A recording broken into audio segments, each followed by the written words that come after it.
BJP ಕಾರ್ಯಕರ್ತರ ವಿರುದ್ಧ ಸುಳ್ಳು ಪ್ರಕರಣ ದಾಖಲಿಸುವ ಮೂಲಕ ಕಾಂಗ್ರೆಸ್ ದಬ್ಬಾಳಿಕೆಯ ರಾಜಕಾರಣ ಮಾಡುತ್ತಿದ್ದು, ಇದಕ್ಕೆ ಬಿಜೆಪಿ ಜಗ್ಗುವುದಿಲ್ಲ ಎಂದು ಬಿಜೆಪಿ ಜಿಲ್ಲಾ ಪ್ರಧಾನ ಕಾರ್ಯದರ್ಶಿ ವಿಕೆ ಲೋಕೇಶ್ ಎಚ್ಚರಿಸಿದರು. ಕಾಂಗ್ರೆಸ್ ಅಧಿಕಾರಕ್ಕೆ ಬಂದು 1 ವರ್ಷ ಪೂರೈಸಿದೆ. ಇದುವರೆಗೆ ಕೊಡಗಿಗೆ ಪೂರಕ ಅಭಿವೃದ್ಧಿ ಕಾರ್ಯಕ್ರಮಗಳು ತಂದಿಲ್ಲ. ಪರಿಣಾಮ ಜಿಲ್ಲೆಯ ಮತದಾರರು ಲೋಕಸಭೆಯಲ್ಲಿ ಕಾಂಗ್ರೆಸ್ ಅನ್ನು ತಿರಸ್ಕಾರ ಮಾಡಿದ್ದಾರೆ. ಆ ಕಾರಣಕ್ಕೆ ಹೆದರಿಸಿದರೆ ಬಿಜೆಪಿ ನಾಶವಾಗುತ್ತದೆ ಎಂಬ ಭಾವನೆಯಲ್ಲಿ ವಿರಾಜಪೇಟೆ ಶಾಸಕರಿದ್ದಾರೆ. ಆದರೆ ಬಿಜೆಪಿ ಬಗ್ಗುವುದಿಲ್ಲ ಎಂದು ಶನಿವಾರ ಸುದ್ದಿಗೋಷ್ಠಿಯಲ್ಲಿ ಹೇಳಿದರು. ಪೊಲೀಸ್ ಇಲಾಖೆಯ ಅನುಮತಿ ಪಡೆದು ಇತ್ತೀಚೆಗೆ ವಿರಾಜಪೇಟೆಯಲ್ಲಿ ಪೆಟ್ರೋಲ್ ಡೀಸೆಲ್ ದರ ಏರಿಕೆ ಖಂಡಿಸಿ ಪ್ರತಿಕೃತಿ ದಹನ ಮಾಡಿ ಪ್ರತಿಭಟನೆ ಮಾಡಲಾಗಿತ್ತು. ಪ್ರತಿಭಟನೆಯಿಂದ ಸಾರ್ವಜನಿಕ ಆಸ್ತಿಪಾಸ್ತಿ ನಷ್ಟವಾಗಿದೆ ಎಂದು ಇಂದು 29 ಜನರ ಮೇಲೆ ಪ್ರಕರಣ ದಾಖಲಾಗಿದೆ.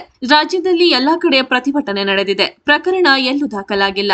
ವಿರಾಜಪೇಟೆಯಲ್ಲಿ ಮಾತ್ರ ಯಾಕೆ ಪ್ರಕರಣ ಹಾಕಿ ಬೆದರಿಸುವ ತಂತ್ರ ಮಾಡಲಾಗುತ್ತಿದೆ ಎಂದು ಪ್ರಶ್ನಿಸಿದ ಅವರು, ಇಂತಹ ಬೆದರಿಕೆಗೆ ಬಿಜೆಪಿ ಹೆದರುವುದಿಲ್ಲ, ಕಾನೂನಾತ್ಮಕವಾಗಿ ಎದುರಿಸುತ್ತೇವೆ ಎಂದು ಎಚ್ಚರಿಸಿದರು. ಜಿಲ್ಲಾ ಬಿಜೆಪಿ ಪ್ರಧಾನ ಕಾರ್ಯದರ್ಶಿ ಮಹೇಶ್ ಜೈನಿ ಮಾತನಾಡಿ, ಇಂದು ಬಿಜೆಪಿಗೆ ಕಾಂಗ್ರೆಸ್ ಸಭ್ಯತೆ ಸಂಸ್ಕೃತಿಯ ಪಾಠ ಮಾಡಲು ಬರುತ್ತಿದೆ. ಆದರೆ 2013ರಲ್ಲಿ ಕಾಂಗ್ರೆಸ್ನಿಂದ ಬೋಪಯ್ಯ ಅವರ ಪ್ರತಿಕೃತಿ ದಹನ ಮಾಡಿದಾಗ ಕಾಂಗ್ರೆಸ್ಗೆ ಸಭ್ಯತೆ ಸಂಸ್ಕೃತಿ ಎಲ್ಲಿ ಹೋಗಿತ್ತು? ಪ್ರಧಾನಿಯನ್ನು ಕೂಡ ಅವಮಾನ ಮಾಡುವ ಕಾಂಗ್ರೆಸ್ಸಿಗರಿಗೆ ಅರಿವಿಲ್ಲವೇ ಎಂದು ಪ್ರಶ್ನಿಸಿದರು. ಸುದ್ದಿಗೋಷ್ಠಿಯಲ್ಲಿ ಬಿಜೆಪಿ ಜಿಲ್ಲಾ ವಕ್ತಾರರಾದ ತಳೂರು ಕಿಶೋರ್ ಕುಮಾರ್, ಅರುಣ್ ಕುಮಾರ್, ವಿರಾಜಪೇಟೆ ಮಂಡಲ ಪ್ರಧಾನ ಕಾರ್ಯದರ್ಶಿ ಮಂಜು ಗಣಪತಿ ಹಾಗೂ ಪ್ರಮುಖರಾದ ರಾಕೇಶ್ ಉಪಸ್ಥಿತರಿದ್ದರು. ಭಾರತೀಯ ಜನತಾ ಪಕ್ಷದ ನಾಯಕರುಗಳಿಗೆ, ಕಾರ್ಯಕರ್ತರುಗಳಿಗೆ ಸಭ್ಯತೆ ಮತ್ತು ಸಂಸ್ಕೃತಿಯ ಪಾಠ ಹೇಳ್ಕೊಡ್ತಿದ್ದಾರೆ. ಈ ಹಿಂದೆ ವಿಧಾನಸಭೆಯ ಅಧ್ಯಕ್ಷರಾಗಿದ್ದಂತ ಕೆಜಿ ಬೋಪಯ್ಯನವರ ಪ್ರತಿಕೃತಿಯನ್ನ ದಹನ ಮಾಡುವಾಗ, ಈ ಹಿಂದೆ ಮಾಜಿ ಸಚಿವರಾಗಿದ್ದಂತ ಕೊಡಗಿನ ಒಬ್ಬ ನಾಯಕರ ಪ್ರತಿಕೃತಿ ದಹನ ಮಾಡಿದಾಗ ಇವಾಗ ಸಭ್ಯತೆ ಸಂಸ್ಕೃತಿ ಪಾಠ ಇಲ್ಲಿ ಹೋಗಿತ್ತು. ಇವಾಗ ಸೋಷಿಯಲ್ ಮೀಡಿಯಾದ ಮುಖಾಂತರ ಮಹಿಳೆಯರು ಈ ಒಂದು ಪ್ರತಿಕೃತಿ ದಹನವನ್ನ ಕೊಡಗಿನ ಸಂಸ್ಕೃತಿ ಅಲ್ಲ, ಸಭ್ಯತೆ ಅಲ್ಲ, ಪೊನ್ನಣ್ಣನವರ ಒಂದು ಪ್ರತಿಕೃತಿ ದಹನವನ್ನು ಮಾಡಬಾರದಿತ್ತು ಅಂತ ಹೇಳುವಂತ ಒಂದು ರೀತಿಯಲ್ಲಿ ಇವತ್ತು ಒಂದು ಆಡಿಯೋ ಮೂಲಕ ಇವತ್ತು ವೈರಲ್ ಮಾಡ್ತಿದ್ದಾರೆ. ಇದು ಒಂದು ಹೋರಾಟದ ಭಾಗ. ಇವತ್ತು ನಮ್ಮ ದೇಶದ ಪ್ರಧಾನಮಂತ್ರಿಗಳನ್ನು ಕೂಡ ಅವರ ಬ್ಯಾನರ್ಗೆ ಚಪ್ಪಲಿಯಲ್ಲಿ ಹೊಡೆಯುವುದರ ಮೂಲಕ, ಸಾವಿನ ಸರ್ದಾರ್ ಅಂತ ಹೇಳುವ ಮೂಲಕ ಅವರನ್ನು ಅವಮಾನ ಮಾಡುವಂತ ಕೆಲಸ ಮಾಡಿದ್ರು. ಆ ಹೆಣ್ಮಗಳಿಗೆ ಆಗ ಸಭ್ಯತೆ ಸಂಸ್ಕೃತಿಯ ಪಾಠ ಅರಿವಾಗಿರ್ಲಿಲ್ವಾ? ಈ ಹಿಂದೆ ನಮ್ಮದೇ ನಾಯಕರು ನಮ್ಮ ಜಿಲ್ಲೆಯನ್ನು ಪ್ರತಿನಿಧಿಸಿ ರಾಜ್ಯದಲ್ಲಿ ವಿಧಾನಸಭೆಯ ಅಧ್ಯಕ್ಷರಾದಂತವರನ್ನ ಸುಡುವಾಗ ಆ ಹೆಣ್ಮಗಳಿಗೆ ಇವತ್ತು ಈ ಸಭ್ಯತೆಯ ಅರಿವು ಇರಲಿಲ್ವಾ? ಇವತ್ತು ಭಾರತೀಯ ಜನತಾ ಪಕ್ಷದ ಕಾರ್ಯಕರ್ತರು ಎಲ್ಲಿ ಜನವಿರೋಧಿ ನೀತಿಯನ್ನ ರಾಜ್ಯ ಸರ್ಕಾರ, ಯಾವುದೇ ಸರ್ಕಾರ ಇದ್ದಾಗ ಮಾಡಿದ್ರು ಕೂಡ ಅದನ್ನ ಪ್ರತಿಭಟಿಸ್ತಾರೆ.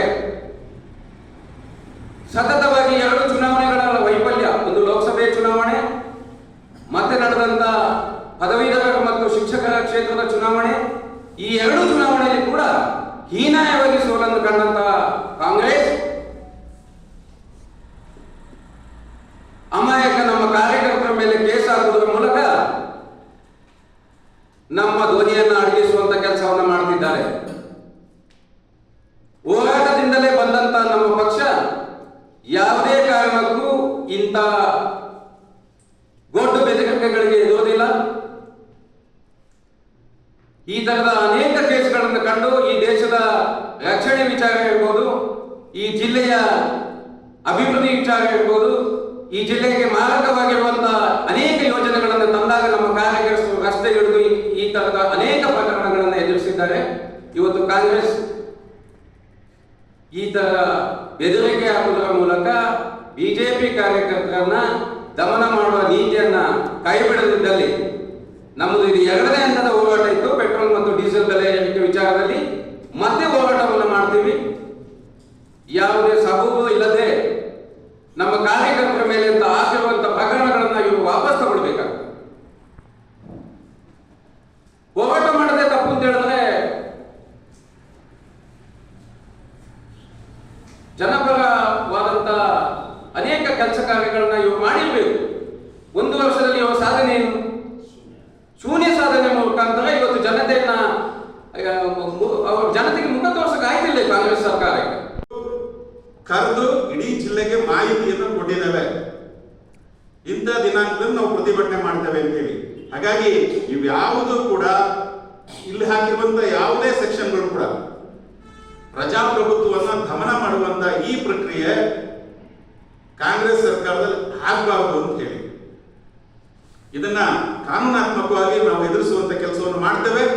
ಮುಂದೆನೂ ಕೂಡ ಈ ಸರ್ಕಾರದ ವಿರುದ್ಧ ಯಾವುದೇ ಜನ ವಿರೋಧಿ ನೀತಿಯನ್ನು ಅನುಸರಿಸಿದ್ರೆ ಪ್ರತಿಭಟಿಸುವಂತ ಕೆಲಸ ಭಾರತೀಯ ಜನತಾ ಪಾರ್ಟಿ ಮಾಡುತ್ತೆ. ಏನ್ ಸಾಧನೆ ಪೊನ್ನಣ್ಣವ್ರದ್ದು ಕೊಡಗಿನಲ್ಲಿರುವಂತಹ ಜಮಾ ಓರ್ಡರ್ ಮರಗಳ ಮೇಲೆ ಹಕ್ಕನ್ನ ಕಸಿಯುವಂತ ಕೆಲಸ ಕೂಡ ಮಾಡ್ತಾರೆ. ಈ ಜೂನ್ ತಿಂಗಳಲ್ಲಿ ಭಾರತೀಯ ಜನತಾ ಪಾರ್ಟಿ ಪ್ರತಿಭಟನೆ ಮಾಡಿದ ನಂತರ ಏನು ಜಮಾ ಲ್ಯಾಂಡ್ಗಳಿರುವಂತ ಮರದ ಮೇಲೆ ಮರಕ್ಕೆ ನಂಬರ್ ಹಾಕುವಂತ ಕೆಲಸ ಮಾಡಿ ಅದನ್ನ ಹಕ್ಕನ್ನ ಕಸಿಯುವಂತ ಕೆಲಸ ಕೂಡ ಕಾಂಗ್ರೆಸ್ ಸರ್ಕಾರದಲ್ಲಿ ನಡೀತಾ ಇದೆ. ಭಾರತೀಯ ಜನತಾ ಪಾರ್ಟಿ ಗುರುಸ್ಕೊಂಡು ಪ್ರತಿಭಟಿಸಿದ ಮೇಲೆ ಆಮೇಲೆ ಹೇಳಿಕೆಯನ್ನು ಕೊಡ್ತಾರೆ, ಇದನ್ನ ನಾವು ಮಾಡ್ಲಿಕ್ಕೆ ಬಿಡೋದಿಲ್ಲ ಅಂತೇಳಿ. ಎಲ್ಲಿ ಹೋಗಿದ್ರಿ ಇವರು ಕಾನೂನು ಸಲಹೆಗಾರರು? ಮತ್ತೇನು ಸಾಧನೆ ಅವ್ರದ್ದು? ನಮ್ದೇ ಕೊಡಗಿನ ಸಂಸ್ಕೃತಿ, ದೇವಾಲಯಗಳಿಂದ ಕೊಂಬು ಇನ್ನೊಂದು ಪ್ರಾಣಿಗಳ ಇದನ್ನ ಬಳಸ್ಕೊಂಡು ಪೂಜಾ ಕಾರ್ಯಕ್ರಮ ಇದಕ್ಕೆ ಉಪಯೋಗಿಸ್ತಾ ಇದ್ದನ್ನ ನೀವು ಒಂದೋ ನಮ್ಮ ಇಲಾಖೆಗೆ ಸರೆಂಡರ್ ಮಾಡಿ, ಅರಣ್ಯ ಇಲಾಖೆಗೆ, ಇಲ್ ಮೇಲೆ ನಾವು ಇಲ್ಲ ಅಂತ ಹೇಳಿದ್ರೆ ನಿಮ್ಮ ಮೇಲೆ ಧಾವೆ ಓಡ್ತೇವೆ ಅಂತ ಹೇಳಿದ್ದು ಇವರು ಸಾಧನೆ ಹೊರತು ಯಾವುದೇ ಜನಪರ ಯೋಜನೆಗಳನ್ನ ಮಾಡಲಿಲ್ಲ ಅಂತೇಳಿ. ಹಾಗಾಗಿ ಮುಂದಿನ ದಿನಗಳಲ್ಲಿ ಭಾರತೀಯ ಜನತಾ ಪಾರ್ಟಿ ಸರ್ಕಾರದ ಎಲ್ಲ ಜನವರಿದ ನೀತಿಗೂ ಕೂಡ ಇದರ ದುಪ್ಪಟ್ಟು ಪ್ರತಿಭಟನೆಗಳನ್ನ ಮಾಡ್ತೇವೆ. ಈ ಕಾಂಗ್ರೆಸ್ ಸರ್ಕಾರವನ್ನ ಇಳಿಸೋ ತನಕ ಹೋರಾಟ ಮಾಡುವಂತ ನಿಶ್ಚಿತ.